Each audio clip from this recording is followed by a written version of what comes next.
aonde a assistência farmacêutica está incluída aí na rede de atenção à saúde e qual é a possibilidade, quais são as possibilidades de atuação do farmacêutico na APS. Então, falando rapidamente de SUS, fazendo um histórico muito, muito rápido, assim, e pensando nesse momento, né? Nesse momento que muitas críticas vêm sendo feitas ao SUS, assim, a gente teve uma recuperação do conceito de Sistema Único de Saúde, mas a gente tem algumas críticas ainda que algumas pessoas às vezes levantam, mas acho que é importante a gente falar de SUS, porque antes do SUS existir, né, antes do SUS ele ser elaborado, as únicas pessoas que tinham aí acesso aos serviços de saúde eram pessoas que trabalhavam formalmente, que contribuíam de alguma maneira. As outras pessoas que não tinham nenhum tipo de trabalho, elas eram consideradas indigentes. E o único acesso que eles tinham, essas pessoas tinham à saúde, era por meio de instituições, né, filantrópicas e sem fins lucrativos. Fora isso, as pessoas não tinham acesso de saúde se essa pessoa ela não contribuísse de alguma forma, né, com a classe trabalhadora formal. Então, só a partir lá, né, da criação dos Institutos Nacionais da Previdência, né, dos INAMPs, que a gente começa a ter um esboço de SUS, é que a população começa a ter um acesso real à saúde. E a partir da promulgação, né, da Lei 8080, que dispõe aí as condições de promoção, proteção e recuperação de saúde, é que traz o SUS como, né, como o direito à saúde sendo algo universal. Então, o SUS é de grande importância para o acesso à saúde. E nós, aqui no Brasil, somos aí, né, um dos poucos países que temos esse sistema único de saúde. Lógico, a gente não pode dizer que é perfeito, temos aí algumas situações que, infelizmente, não contribuem tanto, mas nós temos o SUS. Então, hoje, qualquer pessoa, independente dela contribuir ou não, dela estar ou não formalmente trabalhando, ela tem acesso ao serviço de saúde. Então, o SUS, ele tem alguns princípios básicos que são muito importantes quando a gente for falar e pensar na atenção primária à saúde. Então, o SUS, né, ele foi promulgado lá, né, ele passou a existir a partir da Lei 8080, todos vocês creio que já conheçam. E ele tem alguns princípios que são de suma importância, né? A gente tem a questão da descentralização político-administrativa ali em cada esfera do governo, apesar da direção única em cada esfera do governo, município, estado, né, a nível federal. A gente tem também uma descentralização dos serviços aí para os municípios, então os municípios têm essa descentralização dos serviços de forma regionalizada, então a gente tem a divisão das regiões de saúde e também a hierarquização da rede dos serviços de saúde. Então, a gente tem, desde o início da atenção primária até a atenção secundária, até a atenção terciária. Então, a gente tem também essa questão do atendimento integral de forma hierarquizada ao longo da rede de atenção à saúde. Temos que falar também na questão da integralidade da assistência, né? O usuário do SUS, ele tem um atendimento integral, então ele tem acesso desde serviços preventivos, curativos, sejam eles individuais ou coletivos. Então, a gente inicia ali a partir da prevenção até o tratamento, se for necessário, e isso em todos os níveis de complexidade, desde o nível primário até o nível secundário e até o nível terciário, assim por diante. E dentro, né, do Sistema Único de Saúde, uma das pontuações que nós temos é a assistência, o direito à assistência terapêutica integral, inclusive a farmacêutica, né, que é o nosso escopo de trabalho. Então, quem é atenção primária ou atenção básica, né? Tem gente que não gosta, acha que não pode falar atenção básica, acha que não pode, não, acho que é atenção primária. Hoje a gente já tem, desde a publicação da última PNAB, a gente já tem essa definição de sinônimo entre básica e primária. Então, se eu falo básica, está correto, se eu falo primária, também está correto. Então, a atenção básica e a atenção primária, ela faz parte da organização do Sistema Único de Saúde, da rede de atenção à saúde.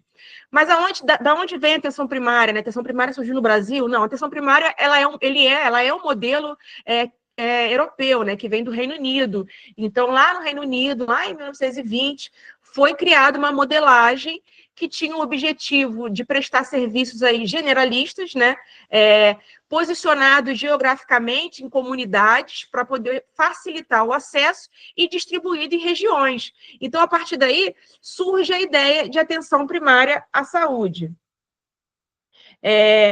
E o Brasil, né, dentro do SUS, veio com a ideia, né, também da atenção primária dentro da rede, ao longo da rede de atenção à saúde, e nós temos algumas definições, né? Eu acho que muitos de vocês já devem ter escutado falar que a principal porta de entrada do SUS é a atenção primária à saúde, com certeza porque é a partir da atenção primária que ocorre toda a comunicação dentro da rede de atenção à saúde. O paciente, o usuário, dentro daquela região de saúde, dentro daquela unidade de saúde, dentro do seu território, vai ser o primeiro acesso a um serviço de saúde. A partir dali, ele vai ser referenciado para o atendimento especializado, seja a nível secundário ou seja a nível terciário. Então, por isso que a porta de entrada do SUS, quem é considerada a porta de entrada do SUS é a atenção primária à saúde. E por ser a porta de entrada, a atenção primária é de suma importância, porque na APS a gente atende, né? Eu estou falando no sentido geral de toda a equipe, né? Desde ali, desde do puerpério, né?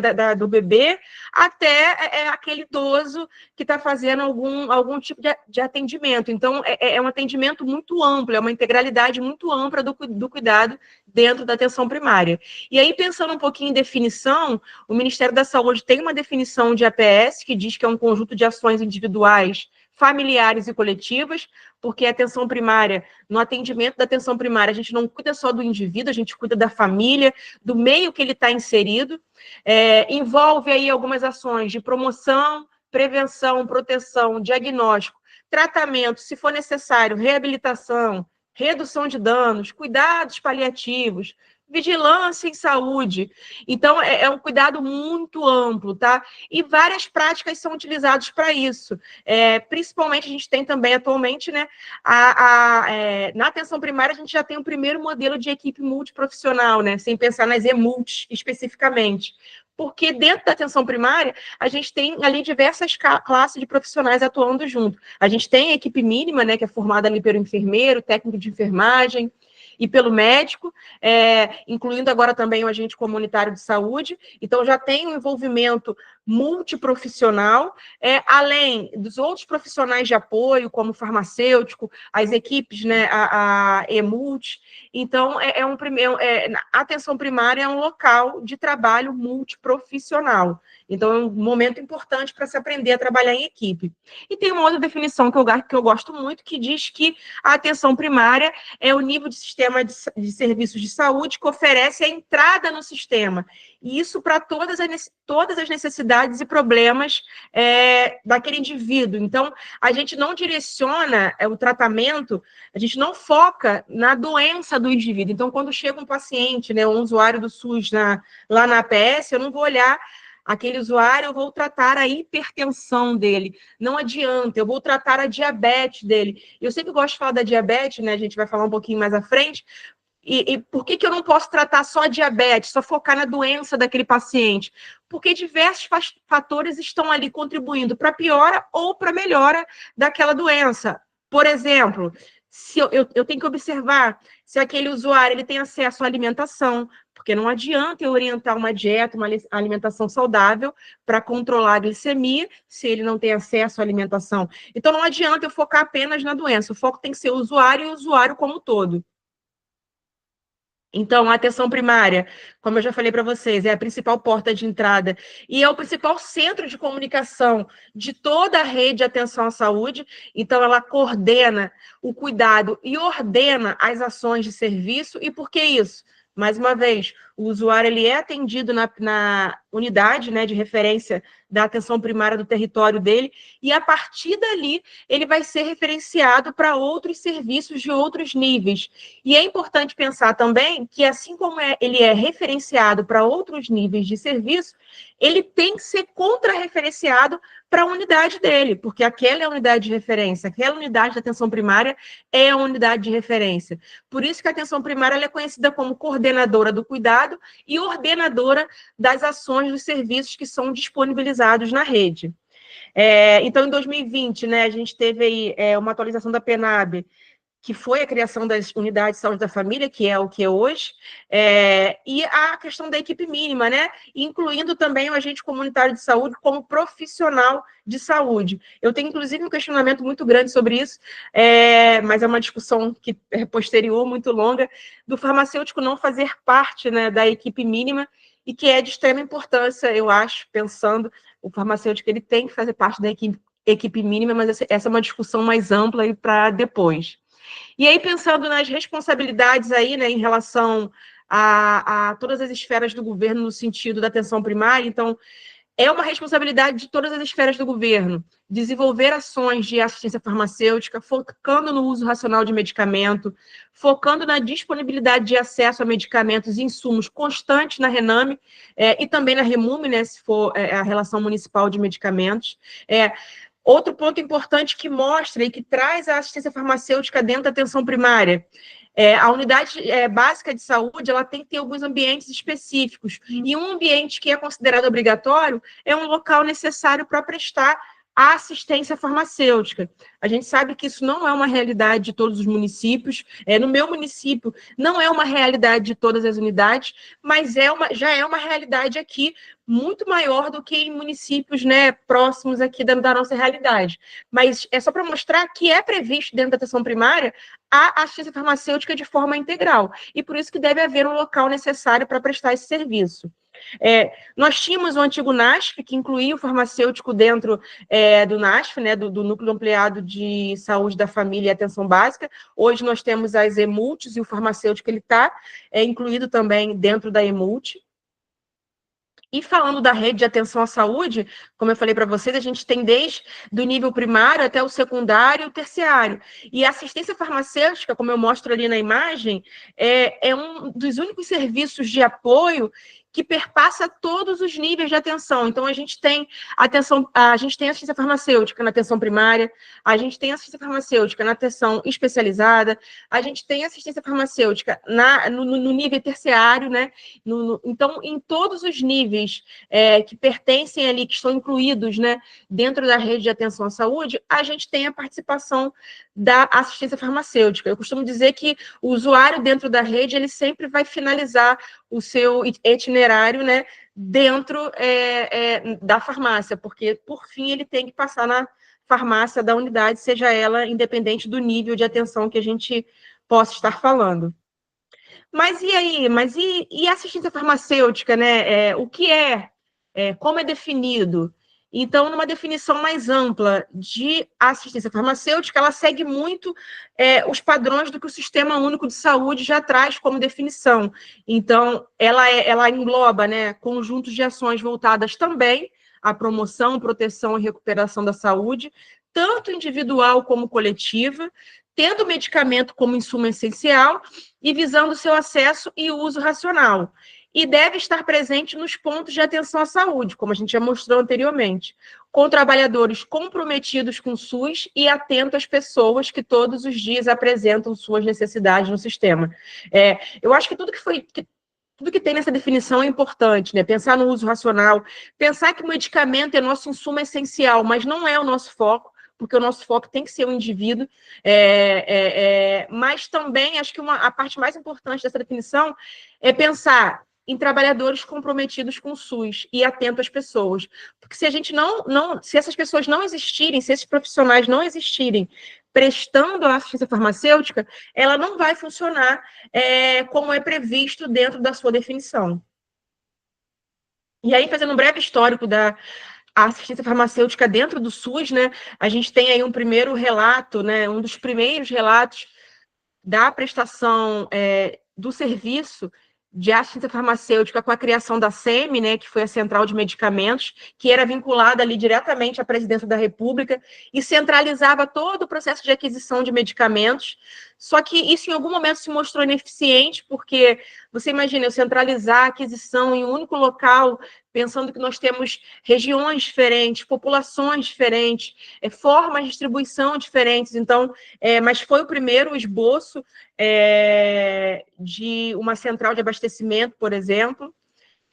Aqui tem uma breve linha do tempo, né, dos marcos históricos das políticas farmacêuticas dentro do SUS, então, assim, marcando com mais ênfase, as pontuais, assim, acho que eu posso falar da PNM, né, que foi a Política Nacional de Medicamentos, que trouxe aí algumas questões e discussões importantes, como a garantia necessária da segurança, eficácia e qualidade do medicamento, o uso racional e acesso à população.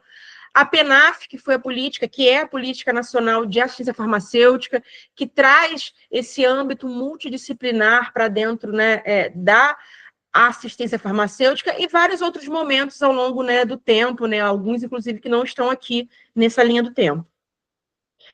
Falando um pouquinho da Política Nacional de Medicamentos, ela ocorreu, né, foi publicada em 1998, então ela inclui aí a assistência farmacêutica enquanto política pública, por isso que foi um marco muito importante, trouxe algumas finalidades para a assistência farmacêutica no SUS, como a garantia necessária de segurança, eficácia e qualidade dos medicamentos, que isso foi muito importante, porque começou-se uma fiscalização maior no uso de medicamentos, na eficácia, na qualidade dos produtos ofertados. A promoção do uso racional, nós tínhamos, né, uma grande divulgação, uma propaganda muito, muito extensiva no sentido de divulgar os medicamentos. Então, a promoção do uso racional veio para reduzir esse uso excessivo de medicamentos e também o acesso da população a medicamentos essenciais, que também foi algo muito importante. Eu vou falar um pouquinho também de acesso com vocês.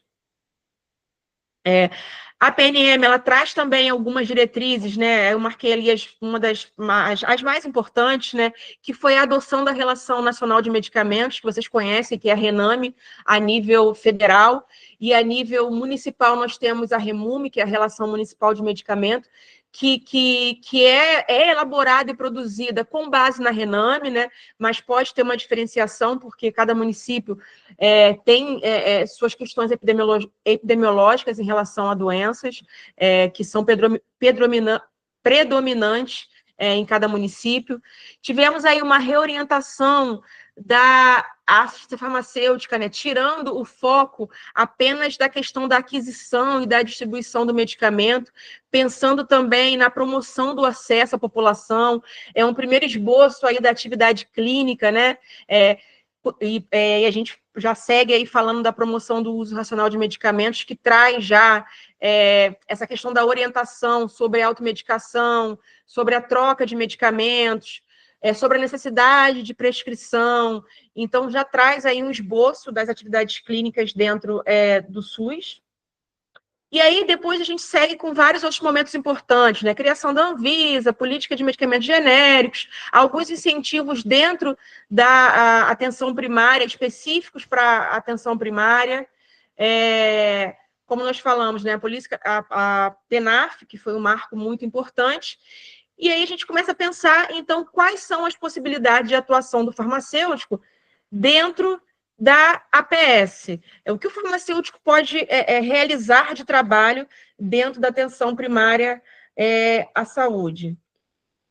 Então, já mostrei para vocês, né, para quem participou da última aula, eu gosto de trazer esse novo modelo do ciclo da assistência farmacêutica. Então, inicialmente, né, nós tínhamos ali só a gestão da técnica da assistência farmacêutica, que engloba as atividades técnico-gerenciais, desde o processo de seleção dos medicamentos que vão ser disponibilizados, programação, aquisição, armazenamento, distribuição.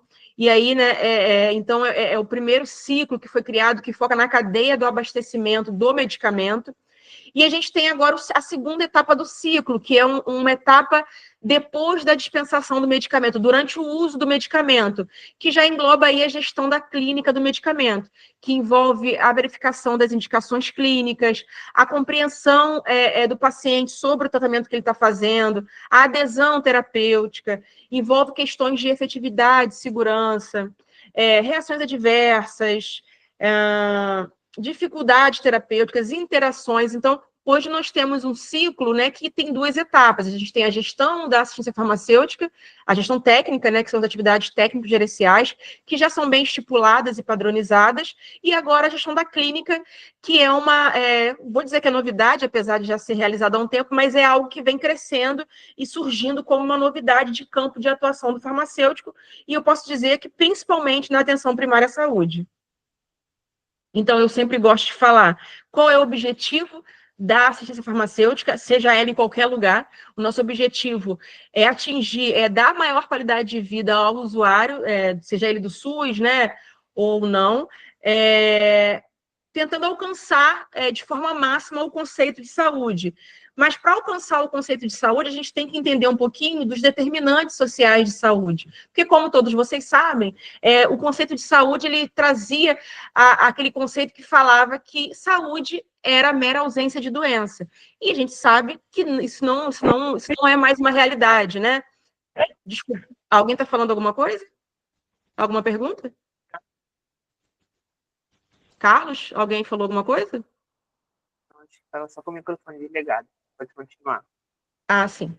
Então, o conceito de saúde ele é muito mais amplo que isso. Hoje, uma pessoa que ela não tem um diagnóstico de uma doença, isso não quer dizer que ela é saudável. Por quê? Porque nós temos condicionantes, né, e determinantes sociais que eles vão somar para atingir esse conceito de saúde. Então, na imagem aqui, vocês podem observar que nós temos condições socioeconômicas, culturais e ambientais, e aí, ambiente de trabalho, se aquele indivíduo, né, ele tem condições de vida e trabalho, se ele está empregado ou não, se ele tem acesso a água e esgoto, se ele tem acesso a serviços sociais de saúde, se ele tem uma habitação, se ele tem educação.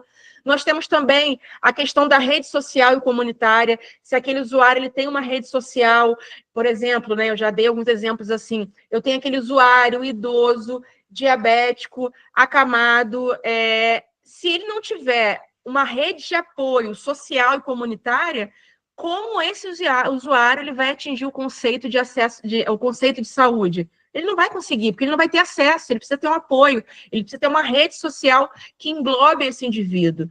Então, nós temos também estilo de vida. Então, o estilo de vida é muito importante para a saúde, porque se eu tenho um indivíduo, né, que faz um alto consumo de álcool, seria tabagista desde mais leve até a forma mais grave, isso vai interferir diretamente no alcance da saúde. E nós temos também os fatores que não são modificáveis, né, que idade, sexo e fatores hereditários. Então, o de saúde engloba todos esses determinantes e condicionantes. Então, por isso que saúde hoje tem um conceito muito mais amplo. O conceito mais amplo que nós temos aí é da Conferência Nacional de Saúde, que define saúde como resultante de condições de alimentação, habitação, educação, renda, meio ambiente, trabalho, transporte, emprego, lazer, que muita gente não considera, né? A gente tende a trabalhar, fazer diversas coisas, e o lazer é quando dá tempo e se der tempo, né? E também o acesso a serviços de saúde. Tá? Então, esse é o conceito atual mais amplo de saúde. E para alcançar, né, esse conceito mais amplo de saúde, o usuário ele tem que ter acesso a diversos serviços, inclusive a assistência farmacêutica. Então, o farmacêutico na atenção primária, né, quais são as possibilidades de trabalho, né, dele? Qual é o papel que ele exerce, né? Então, o principal é buscar, né, garantir acesso ao medicamento, né, e promoção do uso racional de medicamento.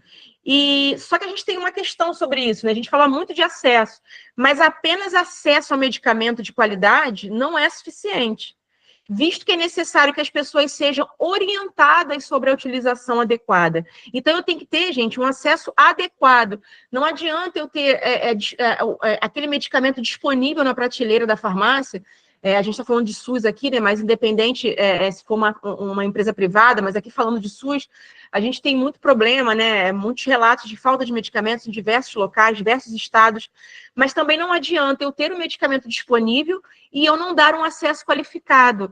Não adianta eu entregar um medicamento para um paciente e não orientá-lo como utilizar aquele medicamento, porque pode ser que seja um desperdício e até um risco à saúde daquele paciente. Então, apenas acesso ao medicamento sem qualidade, sem uma orientação com qualidade, não é o ideal.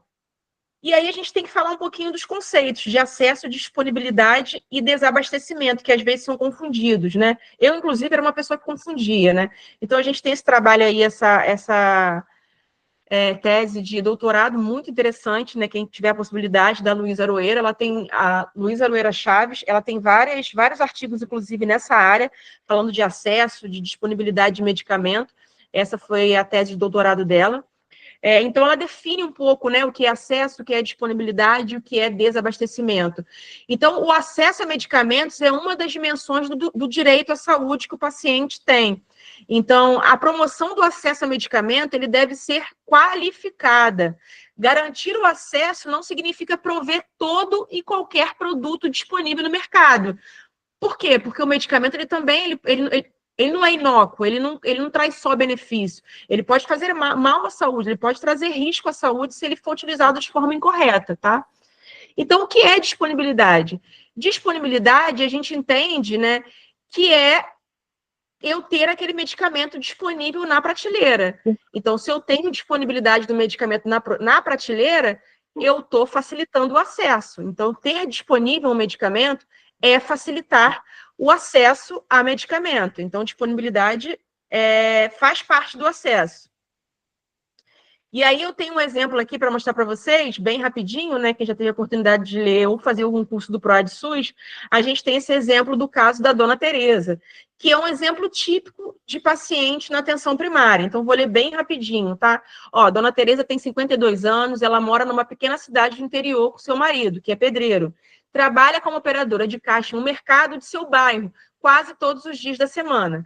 Na semana passada, ela foi até a unidade básica de saúde para consulta de rotina. A unidade dela, né, fica no centro da cidade, que não é muito longe da sua casa. Mas como tem algumas ladeiras no caminho e faz muito calor, ela tem que ir de ônibus.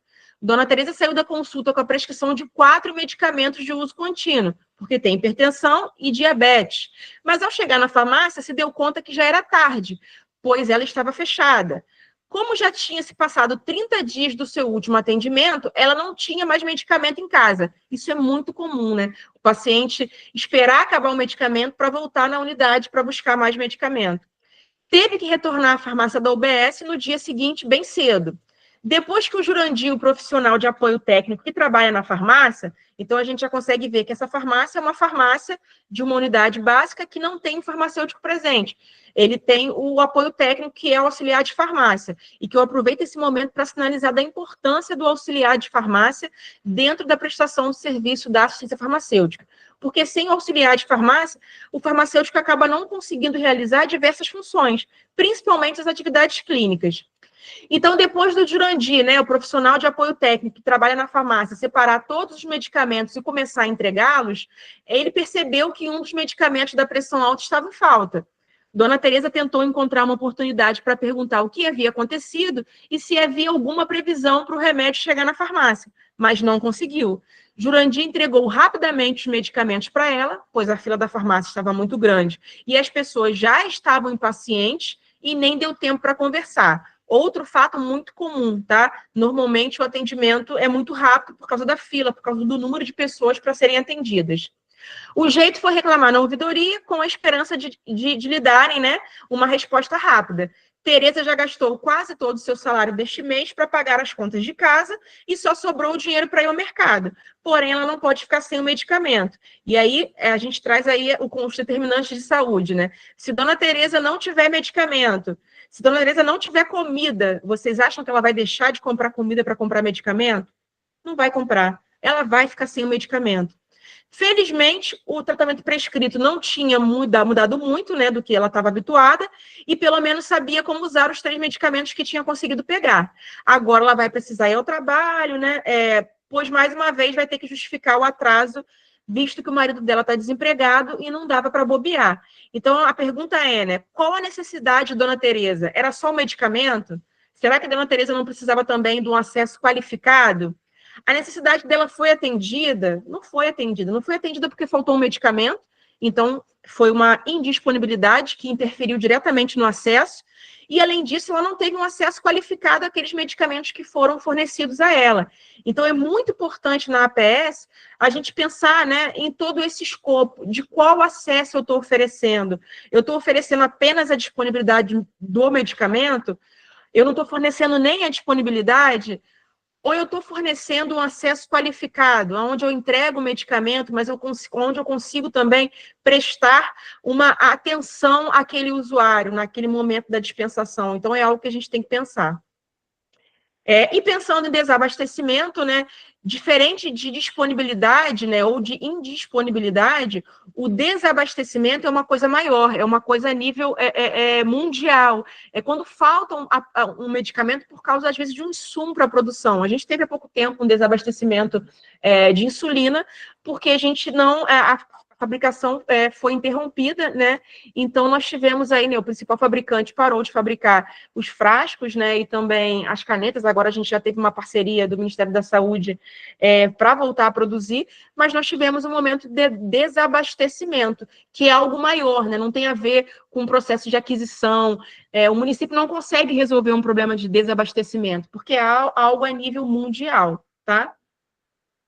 E aí, pensando em acesso, né, eu mostro aqui para vocês alguns artigos que vem trazendo. Então, tem muitos artigos da Pena 1, que é muito interessante. Lá tem vários, né, eles têm vários artigos em relação ao estudo sobre medicamentos, principalmente na atenção primária e no SUS. Então, hoje, a disponibilidade do medicamento ainda é reconhecida como uma principal barreira do acesso no Brasil, porque em muitos lugares falta um medicamento. Mas tem outros problemas também que interferem no acesso, como a questão da geografia. Alguns municípios, alguns estados, as unidades elas não são divididas por regiões. Então, às vezes, os usuários eles têm uma unidade de saúde muito longe da sua casa. E isso dificulta o acesso ao medicamento, mesmo que tenha aquele medicamento disponível. Então, acesso, gente, é algo muito mais amplo. Inclui aí disponibilidade do item, inclui acessibilidade geográfica, então é algo muito maior. E aí, voltando para a atuação do farmacêutico na APS, hoje nós temos 2 documentos que são de extrema importância para trazer essa referência. A gente tem o instrumento de referência dos serviços farmacêuticos na atenção básica, que a gente já tem um tempinho com ele, mas ele ainda fora os cadernos também de assistência farmacêutica no SUS, mas esse instrumento de referência ele é muito interessante, ele está disponível hoje na internet. Quem já foi ao Conasems conseguiu, né, um exemplar dele, eu tenho um, inclusive, mas a gente consegue na internet, em PDF. Ele é muito interessante para mostrar aí o passo a passo da inserção dos serviços farmacêuticos dentro da APS. Então, ele fala que o farmacêutico na atenção básica, ele é um profissional que deve ser integrado com a rede de atenção à saúde. Então, o farmacêutico dentro da APS, ele tem que estar integrado com a equipe, ele não consegue trabalhar sozinho. Então, se ele recebe uma prescrição, que ele observa uma discrepância, ele tem que estar integrado dentro da equipe para discutir aquele caso com o médico ou com a enfermagem. Se ele quiser fazer uma buscativa de um usuário, ele tem que estar integrado com o agente comunitário, que é um dos profissionais que está, né, rotineiramente dentro da casa do usuário. E dentro dessas atividades que o profissional farmacêutico ele pode desenvolver dentro da APS, nós temos o primeiro grupo, que envolve as atividades técnico-gerenciais, que é todo o processo de gestão de estoque, que eu acho que está mais do que definido, né, dentro do escopo do trabalho do farmacêutico, mas nós temos que pensar que para esse trabalho, para as unidades que possuem, o auxiliar ele é de extrema importância para contribuir com esse trabalho. Para quê? Para facilitar que o farmacêutico desenvolva outras atuações, como as atividades clínicos assistenciais, que estão relacionadas ali com o cuidado farmacêutico. E aí, pensando nessas atividades, né, como eu falei para vocês, nós temos ali, atividades técnico-gerenciais, que é seleção, programação, aquisição, armazenamento e distribuição de medicamento. As atividades técnico-pedagógicas, que envolvem aí, a orientações individuais aos pacientes, os grupos educativos que podem ser feitos dentro das unidades de atenção primária, os atendimentos compartilhados, seja com outros pacientes ou compartilhado com outros profissionais, as interconsultas, reuniões e discussões de caso. A gente observa muito médico, a classe médica é a classe da enfermagem, em número menor, mas também discute caso, e a gente não vê farmacêutico dentro da APS discutindo caso, nem dentro do seu distrito, da sua região, né, nem dentro do município de uma maneira geral. Então, o farmacêutico também tem que discutir caso, não só com outros farmacêuticos, mas também dentro da equipe que ele está inserido. Atividades de educação permanente, com a equipe também, matriciar a assistência farmacêutica dentro da equipe. Eu tenho um agente comunitário de saúde que ele é o profissional que mais está dentro da casa do usuário. Então, eu tenho que matriciar aquele agente comunitário, eu tenho que ensinar para ele como que ele identifica o medicamento vencido. Eu não vou passar a função da assistência farmacêutica para aquele profissional, mas ele pode ser mais um olhar da unidade, da farmácia, dentro da casa do usuário.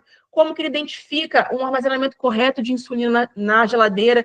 Então, a educação permanente é muito importante nesse sentido. As atividades clínico-assistenciais que envolvem aí, né, mais diretamente a farmácia, ali a revisão da farmacoterapia do paciente, reconciliação medicamentosa dentro da APS, nós falamos disso pensando no âmbito hospitalar, mas hoje já é possível e é indicado, é de extrema importância fazer reconciliação medicamentosa dentro da APS. Por quê? Eu falei lá no início que a atenção primária ela é ordenadora, né, e coordenadora do cuidado. A partir da atenção primária, esse paciente é referenciado. Então, eu tenho um paciente diabético que ele tem um diagnóstico ali na APS, mas ele tem alguma complicação no tratamento da diabetes dele, ele tem que ser referenciado para atenção especializada, para o endócrino. Muitas das vezes, o endócrino ele muda o medicamento, ele muda um tratamento. E aí, esse paciente ele volta para pegar um medicamento na atenção primária e, às vezes, a prescrição não é a mesma. Se eu não fizer a reconciliação medicamentosa, às vezes eu não vou perceber que mudou um tipo de insulina, que mudou a dose da insulina, ou que mudou algum medicamento, e eu posso estar ali, aquele paciente com múltiplas receitas, que é muito comum para quem está aí trabalhando na APS, né? Eu já vi que tem várias pessoas, inclusive, que trabalham aqui no município, sabem disso. O paciente chega, às vezes, com 5 prescrições diferentes, e, coitado, ele não sabe qual seguir. E lá na APS, o farmacêutico ele pode fazer reconciliação medicamentosa, identificar para aquele paciente quais os medicamentos estão em uso naquele momento, qual é a prescrição mais atualizada, e principalmente registrar esse prontuário, porque o prontuário é o livro da vida ali do usuário dentro da APS. Então, o médico, quando ele for olhar o prontuário do paciente, ele vai observar que tem uma prescrição mais atualizada, então, talvez ele vai ver lá que ele tem que mudar a prescrição, né? Quando ele for atualizar a prescrição do paciente, ele tem que usar os dados mais atuais, que o farmacêutico já atualizou. Então, reconciliação medicamentosa dentro da APS, hoje, é de extrema importância. Rastreamento de saúde, né, e acompanhamento farmacoterapêutico. E aí, continuando, né, dentro desses serviços, a gente tem aí agora de forma mais robusta o cuidado farmacêutico. A gente já tinha definições anteriores, mas desde o ano passado, com a publicação da portaria do cuidado farmacêutico, ele veio assim de uma forma mais abrangente, né? Então, o Mendes, lá em 2011, já definia cuidado farmacêutico e já dizia que as questões logísticas elas são fundamentais para garantir a acessibilidade a medicamento. E é fundamental mesmo. Para eu dar acesso a medicamento, eu tenho que ter o medicamento. Então, eu tenho que pensar na ação logística, tenho que pensar na seleção, na programação, na aquisição. Mas essas funções, elas não têm que ser sobrevalorizadas e não devem ser as únicas e exclusivas atribuições do profissional farmacêutico. É uma visão equivocada focar o objeto da assistência farmacêutica no medicamento. A gente não tem que focar no medicamento. O medicamento é um insumo essencial, mas a gente tem que focar a assistência farmacêutica no paciente. Ele tem que ser o nosso objetivo. Então, o cuidado farmacêutico ele é definido por algumas publicações do Ministério da Saúde como um conjunto de ações e serviços realizados pelo profissional farmacêutico, levando em considerações várias concepções, né? E aí pensando nos determinantes e condicionantes de saúde, como indivíduo, família, comunidade, a equipe de saúde que cuida, né, daquele usuário, focar sempre na prevenção e resoluções de problemas de saúde, além da promoção, proteção, prevenção de danos e recuperação, incluindo aí, né, não só a dimensão clínico-assistencial, mas também a técnico-pedagógica, que é a educação em saúde. Então, pensando no cuidado farmacêutico, a gente tem todo esse ciclo aqui, né, as atividades envolvidas. Então, a gente tem o foco no paciente, com as atividades clínicas assistenciais, focar na equipe, na comunidade, pensando nas atividades técnico-pedagógicas. Então, pensar na educação, tanto da equipe como da comunidade, educação e saúde, e no medicamento, na questão das ações técnico-gerenciais, como eu disse, da seleção até, né, a distribuição e dispensação. E aí, falando um pouquinho de cada momento ali que o instrumento de referência cita, né, nós temos aí que o cuidado farmacêutico é um processo de construção compartilhada, ou seja, eu vou realizar a parte do cuidado farmacêutico que é de atribuição do farmacêutico, mas eu tenho que envolver outros profissionais, porque pode ser necessário eu direcionar aquele usuário para um nutricionista, para um assistente social, então eu tenho que saber trabalhar em equipe dentro da APS. Dispensação de medicamento é o ato da entrega do medicamento pelo farmacêutico, mas de forma qualificada, porque nesse momento eu tenho que dar esclarecimento sobre o uso do medicamento, sobre questões legais daquele medicamento. Pensar na revisão da farmacoterapia, né, que é avaliar cada medicamento utilizado, para ver se o medicamento que foi prescrito, ele atinge o objetivo terapêutico. Vou dar um exemplo para vocês, né, eu já até falei isso outras vezes. Uma vez, numa atividade coletiva, chegou um paciente que tinha uma prescrição de metformina de 100 miligramas, prescrição digitalizada, tá? Saiu do sistema. E ele falou que há meses ele não conseguia pegar o medicamento, nem na unidade básica e nem na farmácia popular, porque não existe, né? Vocês aí que estão assistindo, farmacêuticos ou futuros farmacêuticos, a gente sabe que não existe metformina de 100 miligramas. E aí nós fomos ver na evolução do prontuário, um dos médicos ele tinha errado no número, e aí os médicos que entraram de forma subsequente faziam reimpressão da receita. Então, toda vez que reimprimia, metformina de 100 miligramas. E eu não conseguia, esse paciente não conseguia ter acesso ao medicamento. Naquele momento ali, a gente identificou, observou que era um medicamento, né, que não estava contemplando ali o objetivo terapêutico, porque tinha um erro de prescrição, e a gente conseguiu fazer a troca, conversar com o médico e trocar para miligrama correto, que era 500 miligramas, e o paciente conseguiu sair com o medicamento. Mas às vezes vão ser coisas simples que vão fazer uma grande diferença no acesso do usuário àquele medicamento. E a gente só consegue fazer isso, principalmente na atenção primária, fazendo a revisão da farmacoterapia.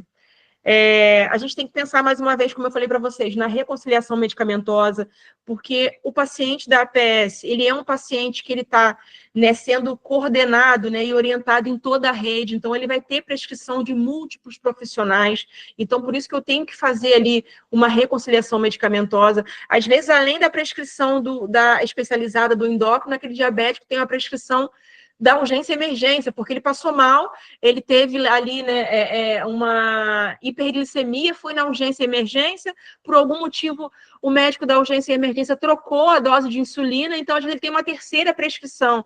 Então, por isso que é importante a gente fazer reconciliação medicamentosa. E o acompanhamento farmacoterapêutico, né, acompanhar esse paciente, avaliar se ele está tendo algum problema com o uso do medicamento, que está fazendo com que ele não tenha adesão ao tratamento. Um exemplo disso, já falei com vocês também em alguns momentos, eu tive uma paciente que ela tinha parado de usar metformina porque ela tinha diarreia com metformina, e é uma reação adversa descrita em bula, só que ela estava com um evento de diarreia por mais de 15 dias, e isso estava prejudicando a vida dela, né, a rotina diária dela. Então, ela deixou de ter adesão ao tratamento, ela parou de tomar o medicamento. Mas a gente só conseguiu observar isso no acompanhamento farmacoterapêutico. A partir daí, a gente fez um relato para o médico que acompanhava ela, né, e ele avaliou a troca ou não do medicamento, inclusive ele optou pela troca. Mas a gente só consegue observar algumas necessidades do usuário fazendo acompanhamento farmacoterapêutico. E também, né, como eu falei para vocês, a questão da informação e educação em saúde. Então, a gente tem que fazer capacitação de equipe, participar de reunião de equipe, desenvolver os grupos de atividade coletiva, né, sejam para pacientes, para cessar o tabagismo, pacientes de doenças crônicas não transmissíveis, né, principalmente hipertensos e diabéticos, que é o maior grupo de usuários que procuram a atenção primária. Prevenção também de erros de medicação, a gente está dentro da unidade, a gente consegue prevenir, dando uma orientação não só para o usuário, mas também para o profissional de saúde, às vezes ali na administração de um medicamento, a identificação de reação adversa a medicamento, eu dei o exemplo agora da metformina, e a notificação disso é muito importante, né? A gente costuma não notificar, mas é muito importante notificar, qualquer profissional pode fazer uma notificação, ou usuário, relatório de queixa técnica, quando eu tenho um produto que tem algum problema, um comprimido que vem oxidado, eu posso relatar, fazer uma queixa técnica, e nós, profissionais farmacêuticos e auxiliares de farmácia, que vamos ter um maior acesso a isso. Aqui é só para mostrar alguns formulários, né, de reação adversa do Ministério da Saúde, e um que a gente padronizou na época para o município, principalmente de queixa técnica. E aí, gente, quando eu falo isso, eu sei que isso não é fácil assim, né? Depende de unidade para unidade, de município para município. Tem município que nem tem farmacêutico em toda a unidade, tem município que tem farmacêutico em toda a unidade, mas não tem auxiliar para ajudar. Tem município que tem auxiliar e tem o farmacêutico, mas não tem um espaço adequado para aquilo. Então, as dificuldades são extremas, e eu posso dizer para vocês que eu conheço, porque eu comecei numa época que eram todas essas dificuldades. Mas infelizmente, a gente tem que começar a transpor essas barreiras de acordo com o que a gente consegue fazer. Porque, caso contrário, a gente não vai conseguir desenvolver trabalho nenhum para ajudar aquele usuário. E a partir do momento que a gente mostra o nosso trabalho dentro da unidade, é que o nosso trabalho passa a ser reconhecido. E políticas começam a ser desenvolvidas para nossa atuação, né? A gente tem um exemplo aí da portaria do cuidado farmacêutico. Então, nós profissionais, né, farmacêuticos e auxiliares de farmácia, mas aí focando nos profissionais farmacêuticos, nós é que temos que buscar o nosso protagonismo dentro da unidade. Eu já ouvi vários relatos, mas não me chamam para reunião de equipe. Se não convidam você, se faça presente, vai na reunião de equipe e diz que você tem um caso para discutir. Se não chamam você para perguntar sobre um medicamento, se coloque nessa posição de apresentar os medicamentos disponíveis na sua unidade. Hoje não cabe mais a gente utilizar essas questões, né, de que eu não sou chamado, de que eu não sou considerado profissional de saúde. Hoje, o que vai fazer a diferença é o posicionamento individual de cada profissional. Então, hoje nós temos que nos posicionar como profissionais, né, de saúde, e é um momento de muita oportunidade para isso, com todas as políticas farmacêuticas, né, de assistência farmacêutica que vem surgindo. A gente tem um outro documento que foi criado logo depois da publicação da portaria, que esse também tem na internet, eu posso mandar para o Carlos depois, que fala, né, assistência, que assistência farmacêutica na atenção básica, focando exclusivamente no cuidado farmacêutico, e fala da conduta farmacêutica, né, dos pontos que têm que ser abordados, né. Então, a gente tem o primeiro ponto, que é acolher e a coleta de dados do paciente, ver o perfil do paciente, história clínica, história farmacoterapêutica, identificar problemas relacionados à farmacoterapia, elaborar um plano de cuidado em conjunto com o paciente, porque não adianta eu impor as coisas para aquele paciente, eu tenho que elaborar um plano em conjunto com ele e realizar o segmento individual desse paciente para ver se ele está atingindo as metas, quais os resultados que ele está alcançando. Então, essas são as etapas da consulta farmacêutica para profissionais que conseguem realizar a consulta e que é de extrema importância e é previsto, né? E aí a gente tem algumas etapas, né? Primeiro é critério de seleção. Se eu vou iniciar a consulta farmacêutica na minha unidade, eu vou iniciar para todo mundo? Não, porque se eu for iniciar para todo mundo, provavelmente eu não vou conseguir fazer direito. Vai iniciar a consulta farmacêutica, escolhe um grupo. O ideal é sempre começar com aquele paciente polimedicado ou um paciente de doenças crônicas, né, não transmissíveis, como hipertensão e diabetes, que já é polimedicado. Escolhe um grupo para iniciar a consulta. Pensa em como você vai fazer o agendamento de pacientes, né? Para quem já tem sistema informatizado. Aqui a gente tem no município um sistema e a gente consegue agendar o paciente. Então, o farmacêutico tem e pode ter agenda, tá? Se for necessário, faça a busca ativa de pacientes que estão necessitando de um atendimento mais próximo do farmacêutico. Converse com o agente comunitário de saúde, pergunte para ele, peça a ajuda dele, peça a ajuda da equipe, divulgue que você faz consulta farmacêutica. Encaminhamento para a equipe, referência contra referência. Então, eu tenho um paciente diabético que precisa de uma orientação com alimentação, vou encaminhar ele para nutricionista. Atender paciente também de demanda espontânea. Chegou um paciente que não sabe usar insulina, sinalizar para a equipe que você pode atender aquele paciente se ele chegar na unidade, uma demanda espontânea.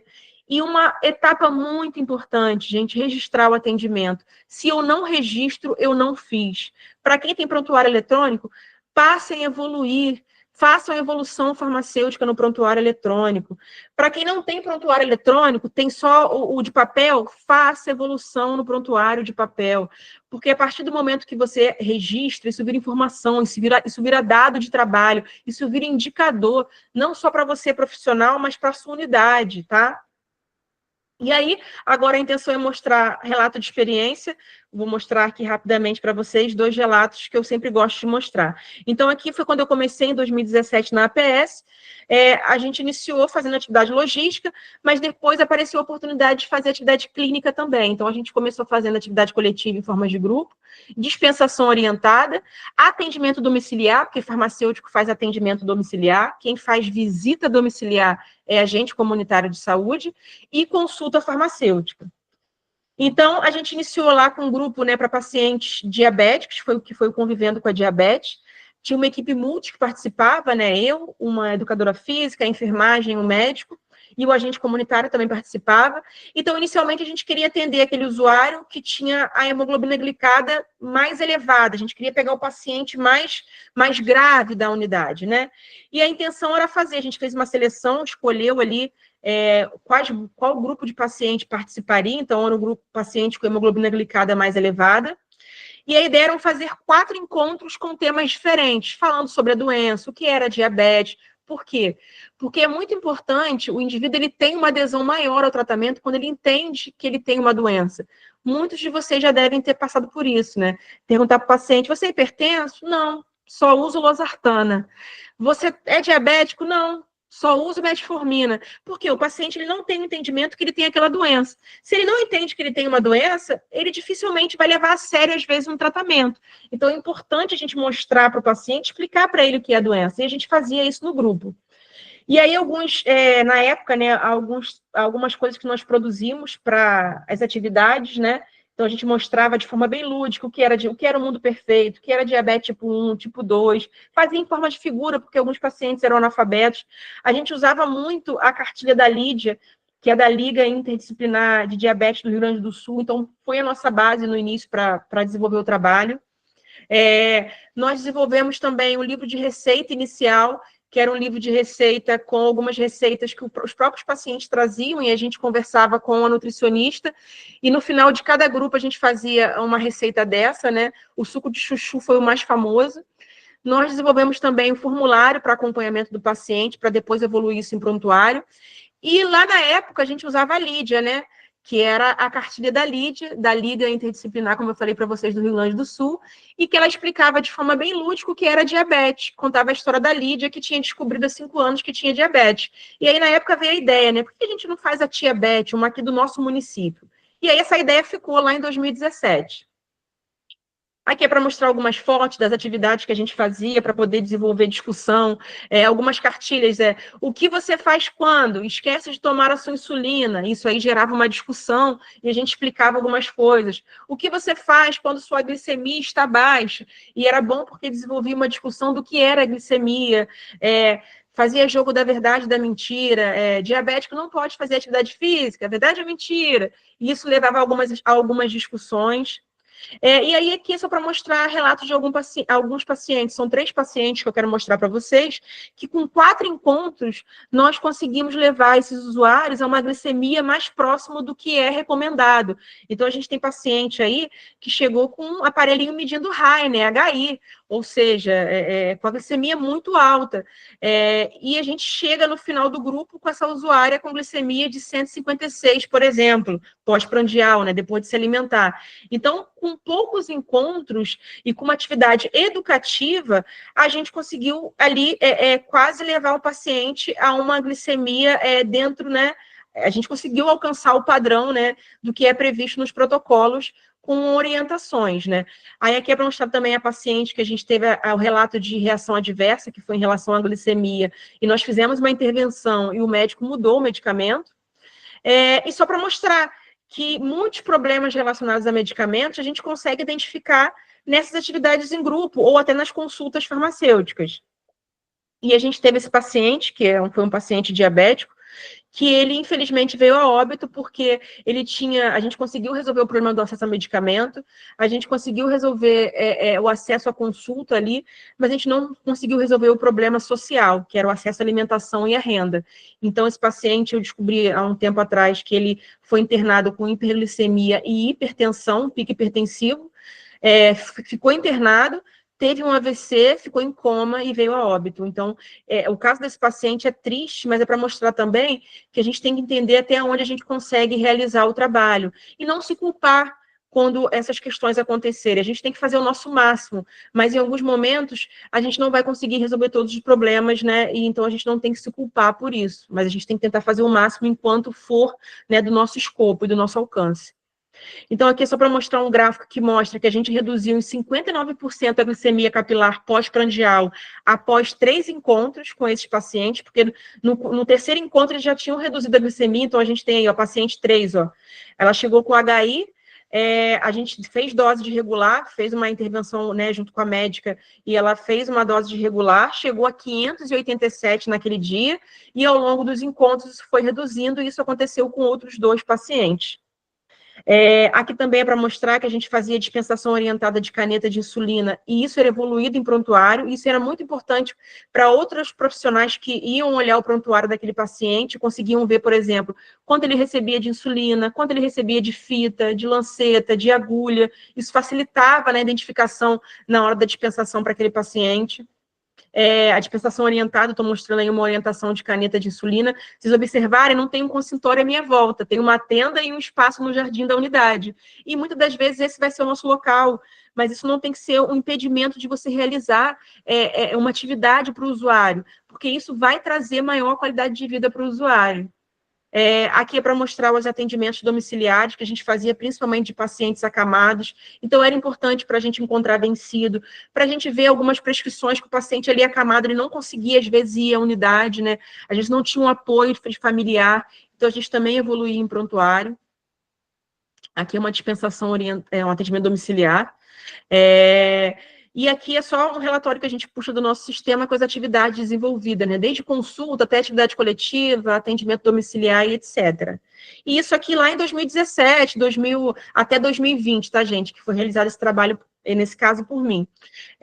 E aqui a gente tem a gente mostrando só para vocês um formulário de reconciliação medicamentosa, que é muito importante para a gente identificar duplicidade de medicamento, interação, sobretratamento. Às vezes eu estou aumentando o número de dose de insulina, né? Estou aumentando a dose de insulina porque o paciente não está controlando a glicemia, mas aí eu não estou vendo o todo, não estou vendo que aquele paciente não tem uma alimentação saudável, não faz uma atividade física. Então, às vezes, só aumentar o medicamento não é a solução, né? Normalmente não é. Então, a conciliação ela ajuda em diversas formas. E é possível a gente fazer isso na APS. Aqui era só para mostrar as atividades desenvolvidas, né? A atividade mais desenvolvida aí foi a consulta farmacêutica. Na verdade, foi a atividade coletiva. E aí, agora, em 2025, com a ideia lá de 2017, nasce a Tia Beth. Tia Beth hoje tem uma cara. A gente vai ter um lançamento oficial da cartilha da Tia Beth no dia 2 de agosto. Hoje a gente já usa alguns folders informativos com a imagem dela, mas essa é Tia Beth. E Tia Beth, aqui no município de Maricá, Tia Beth ela é moradora de Maricá, né? Porque a ideia é aproximar essa referência do usuário. Alguns farmacêuticos já me relataram que teve paciente que falou, né? Nossa, a diabetes agora tem uma cara, né? E diabetes aqui, a Tia Beth, ela é uma paciente que mora num bairro aqui do município, que é atendida numa unidade de saúde aqui do município, e ela vai falando um pouquinho da diabetes. E nessa cartilha a gente fala desde diagnóstico até tratamento, pré-diabético e etc., de forma bem simples para ajudar o usuário. E além da Tia Beth, logo depois surgiu a ideia dele, do Tio Tenso. O Tio Tenso é outra cartilha que a gente vai lançar agora, dia 2 de agosto, que vem falando da hipertensão, da mesma maneira que a Tia Beth fala da diabetes. E como é muito comum... Acho que tem alguém falando comigo. Tá acabando já, tá, gente? E como é muito comum, o tio tenso é esposo da tia Beth, porque é muito comum numa casa a gente ter, né, o marido e a esposa, né, os dois com doenças ali crônicas não transmissíveis, né? Inclusive, né, tem um problema de trocar medicamento, um emprestar para o outro. Então, o tio tenso, ele conta a história da história dele com a hipertensão, como que ele descobriu as dificuldades que ele teve, o que é hipertensão. e etc. Então, nós temos aí um instrumento de referência. Em São Paulo foi muito importante, porque lá eles publicaram uma portaria municipal que colocou o cuidado farmacêutico dentro de uma portaria. Então, quando vira portaria, vira obrigatório. Então, isso foi uma iniciativa da Prefeitura Municipal, da Prefeitura de São Paulo, que foi muito importante para iniciar as atividades clínicas do farmacêutico dentro da APS. Lá eles criaram uma agenda farmacêutica, a gente até já fez um modelo aqui para o município também, com algumas atividades, né, e horários específicos para ele desenvolver essas atividades. E essas atividades têm códigos específicos, né, de SIGTAP, que são lançados no sistema, porque isso vira indicador e faturamento para a unidade, né, para a atenção primária. Então, o farmacêutico ele começa a ter produção dentro da APS e a ajudar nos indicadores. E aí, pensando agora em qual a função do profissional farmacêutico na gestão da atenção primária, lá a gente viu no cuidado e na gestão, né? Que é um local que eu me encontro agora, por exemplo. A gente tem que incentivar, a gente tem que capacitar os nossos profissionais, porque a partir da capacitação, a gente não pode cobrar algo de um profissional, né, de saúde, aí focando no farmacêutico, no auxiliar, se você não capacita esse profissional. Então, como gestor, você tem que capacitar, tem que abraçar esse profissional, você tem que dar capacidade dele desenvolver um bom trabalho. Então, aqui nós realizamos diversas capacitações, essa foi uma capacitação que nós fizemos para explicar sobre o uso das novas canetas, né, as canetas reutilizáveis de insulina, que já estão sendo distribuídas. Esse foi o folder que a gente fez da Tia Beth, explicando como utilizar a caneta reutilizável, e hoje os farmacêuticos distribuem ou distribuíram aqui no município. A gente tem uma outra, que é uma cartilhazinha para dispensação também dos insumos da diabetes. A gente também passou a usar já esse folder da Dona Divina, que é para dispensação de métodos contraceptivos, e aí tem algumas orientações no cuidado da saúde da mulher. Então, a Dona Divina, a gente tem, por enquanto, só o folder, não tem uma cartilha ainda, mas a gente tem a intenção de produzir também uma cartilha de saúde da mulher com a Dona Divina, que a gente já tem a personagem. E aqui, né, para os farmacêuticos que estão assistindo, eu não posso deixar de mostrar o trabalho deles e eles aí. Então, aqui são as capacitações e treinamentos que a gente algumas que a gente já realizou em loco, e capacitações, né, em auditório, com os profissionais farmacêuticos e auxiliares, porque também é importante, muito importante, capacitar o auxiliar de farmácia.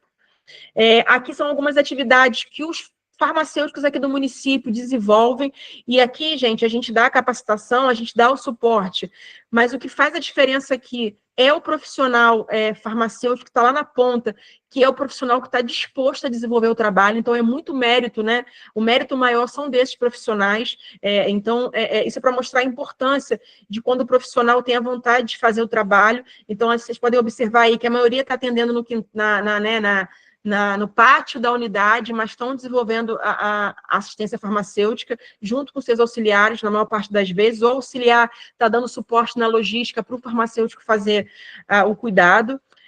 Aqui algumas coisas que eles fizeram, né, o folder impresso, a identificação das canetas reutilizáveis, porque hoje as canetas reutilizáveis, elas não têm identificação de cor, elas são idênticas, o que muda é o carpule, então isso é uma dificuldade para o usuário, então eles estão fazendo algumas identificações. Aqui foi um videozinho de uma unidade, se não me engano, foi Mumbuco, Ponta Grossa, que mostra também, né, a atividade no dia. E aqui é para mostrar como a gente evolui no prontuário, né, a importância de evoluir. Hoje a gente tem um prontuário eletrônico que a gente consegue fazer um atendimento usando o método SOAP, né, que vê o subjetivo, o objetivo, né, desde o início. Então, a gente consegue fazer todo esse processo utilizando o método, né, SOAP. Então, a gente consegue identificar se o paciente é hipertenso, se o paciente é diabético. E foi tão importante essa utilização do método nas evoluções do farmacêutico, que agora eu estou fazendo um trabalho, a gente está fazendo um trabalho junto com os profissionais, para ajudar nos indicadores, porque a gestão observou que o farmacêutico aqui no município está produzindo muito. Então, ele faz aferição de pressão, ele faz aferição de glicemia, tem todos esses códigos SIGTAPs que geram indicadores na unidade. Então, a produção do farmacêutico foi vista. E aí, agora, está sendo solicitado que o farmacêutico passe essa produção, que não só ele evolua, mas que ele passe também para outro profissional da unidade. Por quê? Para a atuação do farmacêutico começar a ajudar em indicador. Então, olha que legal isso, né? A partir da produção do profissional, foi vista a importância dele para gerar indicador para a APS dentro da unidade. E isso a gente só consegue, gente, alcançar a gestão quando a gente começa a produzir mesmo, então a gente tem que começar a fazer, porque isso em algum momento vai gerar um produto como esse, nesse momento, que aqui no município, o farmacêutico ele é convocado para ajudar nos indicadores, porque ele tem uma produção elevada. Então, a gente já está aí com uma ficha de avaliação para ser utilizada. Aqui é só para mostrar as atividades clínicas aqui no município, né? Então, a gente tem na barra azul 2024 e na barra laranja os 3 primeiros meses, março, abril, maio e junho, na verdade, os 4 primeiros meses de 2025, a gente já consegue ver uma evolução e um aumento da produção farmacêutica só nesses 4 meses em relação ao ano passado. Algumas unidades, inclusive, que não produziam, passaram a produzir. Então, como é importante o incentivo, né? E aí eu digo que é importante não só para a gestão, é importante para o usuário, mas eu acho também que é muito importante para o profissional, porque eu acho que eu, como farmacêutica, eu me sinto realizada quando eu consigo fazer uma atividade clínica e quando eu vejo um profissional fazendo isso. E eu acho que os farmacêuticos se sentem assim, porque você vê a sua utilidade além do medicamento, você está ali para ajudar na qualidade de vida daquele usuário. Então, assim, eu fico muito feliz de verdade. E aí, agora, né, a gente vem trazendo essa novidade que nós vamos ter um simpósio aqui no município, dia 2 de agosto. A princípio, é um simpósio só para os profissionais do município, porque a gente ainda não tem um espaço amplo para fazer um simpósio aberto. Até conversei com o Carlos que a gente vai disponibilizar algumas vagas para a Liga, mas em breve, se Deus quiser, a gente vai fazer um evento maior e vai abrir inscrição. Mas esse primeiro simpósio é para trazer o protagonismo da assistência farmacêutica, né? Principalmente aqui dos nossos profissionais. Então, eles vão expor experiências exitosas, então vão mostrar o resultado de todo um trabalho que eles estão desenvolvendo. Então, só para finalizar, eu quero mostrar que agora é um momento primordial de desenvolver o trabalho da assistência farmacêutica, porque a gente tem várias coisas aconteceram, a inclusão do farmacêutico na EMULT, a inclusão do farmacêutico, citar o farmacêutico dentro do novo protocolo clínico de diabetes tipo 2, o farmacêutico está sendo citado como um profissional importante para a efetividade e segurança do tratamento. O CFF está aí para regulamentar as competências clínicas do farmacêutico no cuidado com a diabetes. A portaria aí principal para mim, a portaria que estabelece as diretrizes do cuidado farmacêutico no SUS. Então, agora é o nosso momento. Então, e aí eu queria fechar falando de protagonismo, né? O que é protagonismo? Protagonismo é o processo de protagonizar, de ser o protagonista, o figurante principal de uma apresentação. Então, o protagonismo farmacêutico não será dado, não será, gente, será conquistado. E se tem um momento para se conquistar esse protagonismo, este momento é agora. Então, os farmacêuticos, eles deveriam sair de trás do balcão e começar a servir ao público, provendo cuidado ao invés de apenas comprimidos. Deixo essa mensagem final dizendo para vocês que eu sei que não é fácil, que diversas coisas dificultam, a gente tem piso salarial que está em discussão, mas eu queria trazer para vocês a importância do nosso protagonismo, de mostrar o nosso trabalho, que mostrando o nosso trabalho, com certeza a gente vai conseguir influenciar em mudanças de diversas coisas, políticas e etc. Tá, gente? Agradeço a vocês, mais uma vez.